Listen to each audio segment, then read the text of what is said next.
Hello student. आज हम core data का सेकंड पार्ट के बारे में स्टडी करेंगे। पिछले पार्ट में कोर डेटा के अंदर हमने उसके कोर डेटा फाइलम के कुछ मेन फीचर्स, मेन उसके कैरेक्टर्स, मेन विशेषताओं के बारे में जानने की कोशिश की कि आखिर ऐसे क्या चीज़ें होती है जो कोर डेटा को नॉन कोर डेटा से डिफ्रेंशिएट करती है, उसको उससे अलग रखती है।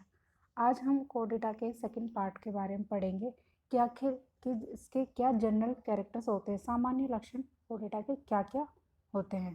तो चलिए स्टार्ट करते हैं। मैं शालू कावत, गवर्नमेंट कॉलेज आंता से आज general characters of core data के बारे में स्टडी करेंगे। तो चलिए स्टार्ट करते हैं।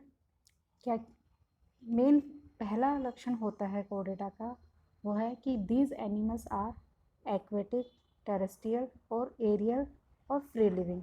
यानी कि ये कोर डेटा वाले जो एनिमल होते हैं वो जलीय भी हो सकते हैं, स्थलीय हो सकते हैं, हवा में रहने वाले हो सकते हैं और फ्री लिविंग मुक्त जीवी भी होते हैं। Second, body is bilaterally symmetrical और मेटामेरिकली सेगमेंटेड। यानी कि जो बॉडी होती है वो दो इक्वल पार्ट में डिवाइडेड होती है और जो बॉडी के सेगमेंट होते हैं डिवाइडेड पोर्शन होते हैं। Third, body wall triploblastic in which all the three germinal layers ectoderm, mesoderm and endoderm are present।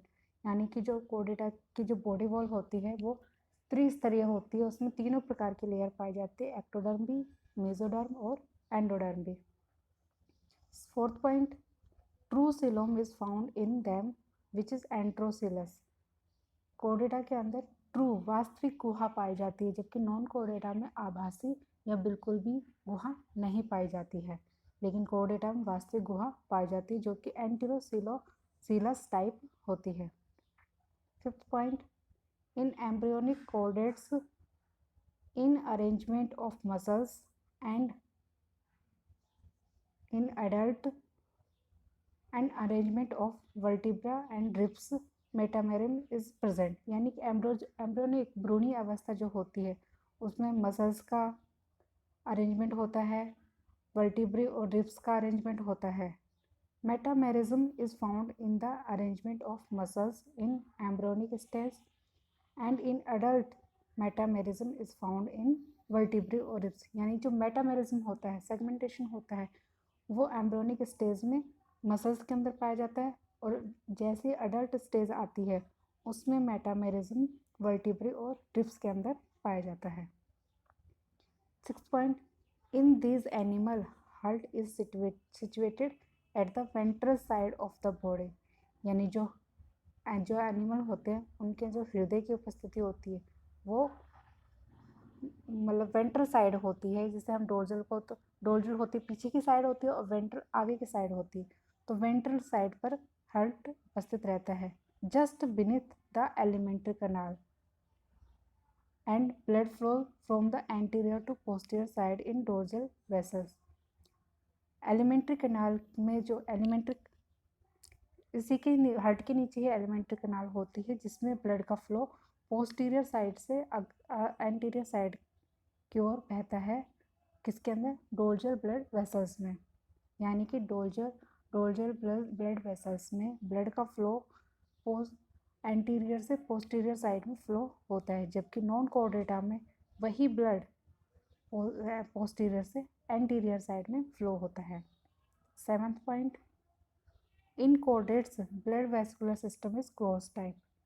जो रक्त परिसंचरण तंत्र होता है वो बंद प्रकार का पाया जाता है, जबकि नॉन कोर्डेट में जो वेस्कुलर सिस्टम होता है वो ओपन टाइप का होता है। Respiratory pigment is haemoglobin. जो पिगमेंट होता है वो हीमोग्लोबिन की वजह से ब्लड के अंदर रेड कलर का दिखाई देता है। Eighth point, alimentary canal and digestive system is complete. यानी कि जो एलिमेंट्री कैनाल होती है, आहार तंत्र होता है और डाइजेस्ट सिस्टम पाचन तंत्र होता है, वो पूरी तरह से कंप्लीट बना हुआ एक पर्टिकुलर अंग होता है जो बना हुआ रहता है कोर्डेट्स के अंदर। डाइजेस्टिव ग्लैंड भी होती है और डाइजेशन जो होता है वो एक्स्ट्रा सेलुलर होता है, यानी बॉडी से बाहर होता है, बॉडी के अंदर नहीं होता है। 9th point, in these animal hepatic portal system is found. hepatic यानी लिवर से रिलेटेड है ये। तो कोडेट्स के अंदर हेपेटिक पोर्टा सिस्टम पाया जाता है। Renal portal system is found in rest of chordates except birds and mammals. जो रीनल पोर्टा सिस्टम होता है बर्ड्स और मैमल को छोड़कर सभी में पाया जाता है। 10th point, normally exoskeleton is present. सभी कोडेट्स एनिमल में, ज़्यादातर जो एनिमल्स हैं उनमें एक्सोस्केलेटन यानी बाहरी कोशिकाओं का जो स्केलेटन होता है वो पाया जाता है, which is highly developed in most of the vertebrate.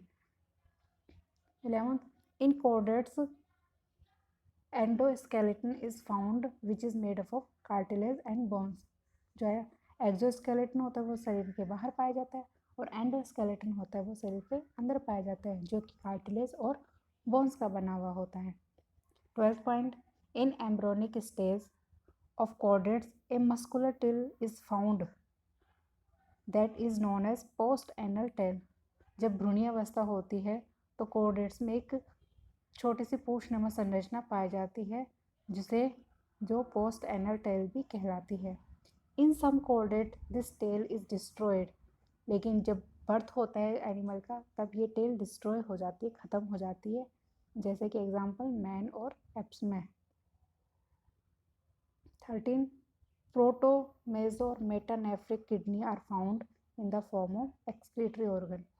यानी उत्सर्जन तंत्र के रूप में इन कोर्डेट्स एनिमल में प्रोटोनेफ्रिक किडनी, मेजोनेफ्रिक किडनी और मेटानेफ्रिक किडनी पाई जाती है। 14th point, sexual reproduction is dominant, यानी एसेक्सुअल रिप्रोडक्शन बहुत ही कम पाया जाता है। 15th, power of regeneration is less या फिर एब्सेंट। जो पुनरुद्भवन की जो क्षमता होती है या तो बहुत कम होती है या फिर बिल्कुल भी नहीं होती है। 16th पॉइंट, कोर्डेट्स में बी कोल्ड ब्लडेड। कुछ कोर्डेट्स कोल्ड ब्लडेड होते हैं। कोल्ड यानी उनका रक्त जो होता है वो ठंडा रहता है। एग्जाम्पल एम्फीबियन, रेप्टाइल्स और वार्म ब्लडेड जिन्हें हम होम्योथर्मस कहते हैं, और वार्म ब्लडेड होता है बर्ड्स और मैमल्स में। 17th point, males and females are separate, दोनों अलग अलग होते हैं। मेटामॉर्फोसिस और development of embryo is direct. जो मेटामॉर्फोसिस होता है या एम्ब्रियो का डेवलपमेंट होता है वो डायरेक्ट होता है, इनडायरेक्ट नहीं होता है, यानी उसके अंदर कोई भी प्रकार की लार्वल स्टेज नहीं पाई जाती है। तो हमने ये देखा है कि हमने इसके कोर्डेट्स के नॉर्मली लक्षण पढ़े हैं, जानकारी प्राप्त करने की कोशिश की कि मेन लक्षण कोर्डेट्स में होते क्या हैं। अब हम थोड़ा सा कंपैरेटिव डिफरेंस स्टडी कर लेते हैं कि कोर्डेट्स और नॉन कोर्डेटा में डिफरेंस क्या क्या होते हैं। तो फर्स्ट डिफरेंस है कैरेक्टर, पहला है सिमेट्री। तो कोर्डेटा में तो बायलेटरल होता है और नॉन कोर्डेट्स में रेडियल, बायलेटरल और एसिमेट्रिकल। सेकंड, सेगमेंटेशन जो होता है वो होता है कोर्डेट्स में ट्रू और नॉन कोर्डेट्सा में या तो एब्सेंट या फिर फॉल्स होता है। तीसरा है ऑर्गेनाइजेशन, और कोर्डेटा में ऑर्गन सिस्टम होता है और नॉन कोर्डेटा प्रोटोप्लाज्मिक या ऑर्गन सिस्टम ग्रेड होता है। जर्मिनल लेयर्स ट्रिप्लोब्लास्टिक, और नॉन कोर्डेटा में तो एब्सेंट होती है या फिर डिप्लोब्लास्टिक भी हो सकती है या फिर ट्रिप्लोब्लास्टिक भी। सीलोम कोर्डेटा में ट्रू होता है और नॉन कोर्डेटा में एसिलोमेट, स्यूडोसिलोमेट और कुछ कभी कभी ट्रूसिलोमेट भी होता है। पोस्ट एनल कोर्डेट्स में प्रेजेंट होती है, नॉन कोर्डेटा में एब्सेंट रहती है। नोटोकोड कोर्डेटा में प्रेजेंट होती है या फिर अडल्ट अवस्था में वर्टिब्रा कॉलम में चेंज हो जाती है और नॉन कोर्डेटा में एब्सेंट होती है। फेरेंजियल गिल्स क्लेफ्ट जो कि कोर्डेटा में किसी भी स्टेज अवस्था में पाई जा सकती है और नॉन कोर्डेटा में एब्सेंट होती है। एनस कोर्डेटा में it situated just before the last segment, सबसे लास्ट सेगमेंट के से पहले इसकी बना हुआ होता है और नॉन कोर्डेटा में या तो एब्सेंट होगा या फिर लास्ट सेगमेंट में उपस्थित होगा। Position of alimentary canal, chordata में एलिमेंट्री कैनाल की position ventral side of nerve cord, और नॉन कोर डेटा में dorsal side of nerve cord. Blood vascular system core data में क्लोज्ड और नॉन कोर डेटा में ओपन टाइप का या फिर एब्सेंट भी हो सकता है। पोजीशन ऑफ द हार्ट की पोजीशन कोर डेटा में वेंट्रल सरफेस पे होती है और नॉन कोर डेटा में डोर्सल सरफेस पर होती है। Direction of blood flow core data में direction of blood flow anterior to posterior और नॉन कोर डेटा में पोस्टीरियर टू एंटीरियर।